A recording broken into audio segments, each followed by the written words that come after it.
is a big year 2 on the way for Josh Conerly Jr.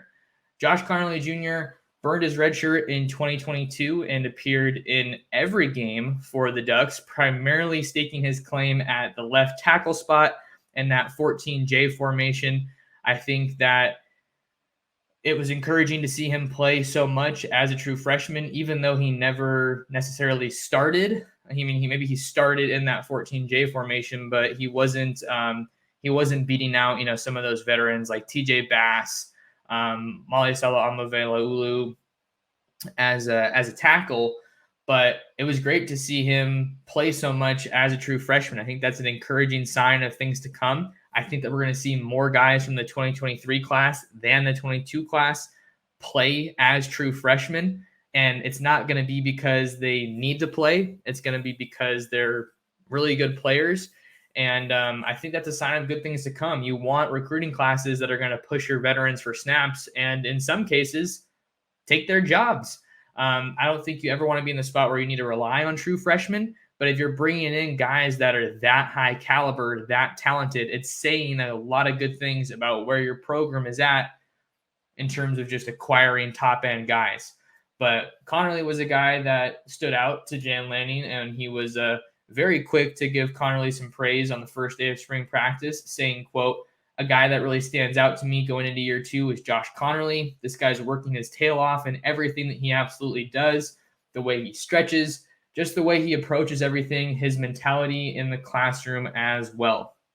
So what would a big year look like for Josh Conerly Jr.? Would it be starting along the offensive line? Would it be starting at left tackle?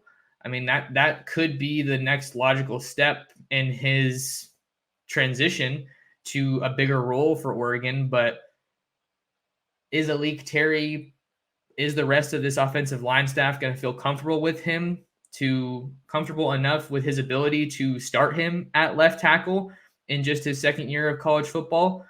Because let's think about it. Starting at left tackle is super hard to do.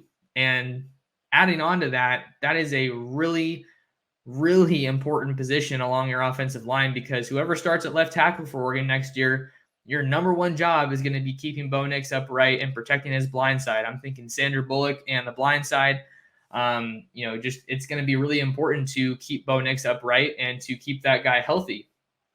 So maybe we see Josh Conerly start at left tackle.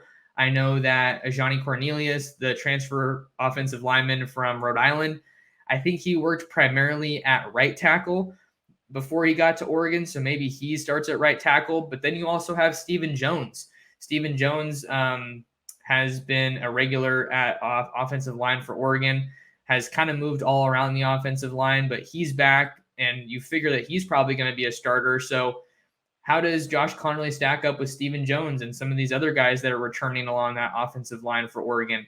Do you want to put a guy that's that young at your left tackle spot? Because he's the highest rated offensive lineman in school history, but that doesn't mean a whole lot. Once you get to Oregon, once you get to any school, you just got to play. Stars don't matter. But the reason I bring up that he's the highest rated offensive lineman that the Ducks have ever signed is because there's a clear bar that's been set for offensive line play.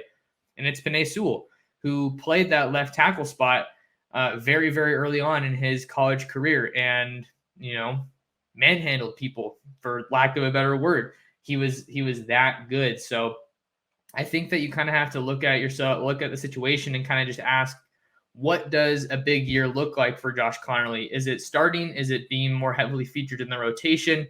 Where does Josh Conerly kind of stack up with not only some of the returners like Jackson Powers Johnson and Marcus Harper, Faupe Laulaulu, but where does he stack up with some of these transfers that come in? Johnny Cornelius, Junior Angelau. More on those guys in a little bit on this episode of the Ducks Dish podcast. But I think that Josh Conerly is definitely poised to take a leap from year 1 to year 2. I think it's great that the Ducks were able to get him on the field as much as they did and not necessarily need to get him on the field with the game on the line or in really, really important situations. I think if you can kind of ease guys into the college game a little bit more. That's going to kind of help with their overall progression. So it's going to be an interesting one because you have Alik Terry come in to take over the offensive line. Mike Cavanaugh comes in.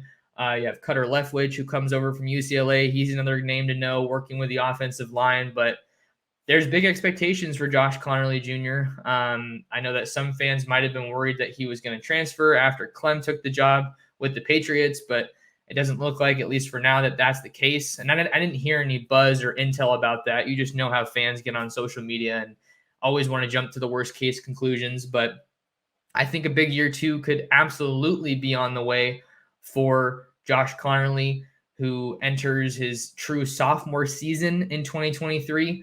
It's another year with Wilson Love, a full offseason under his belt for the first time. You'll remember that he committed to Oregon a little bit on the later side in April as the highest rated 2022 recruit in Dan Lanning's recruiting class. So I think that the pieces are there. You have a little bit of uncertainty, some transition, I should say, between Clem and Alik Terry, and then some of these new guys coming in. But I think that when it's all said and done, Josh Conerly is going to be an offensive lineman that we see plenty of in 2023.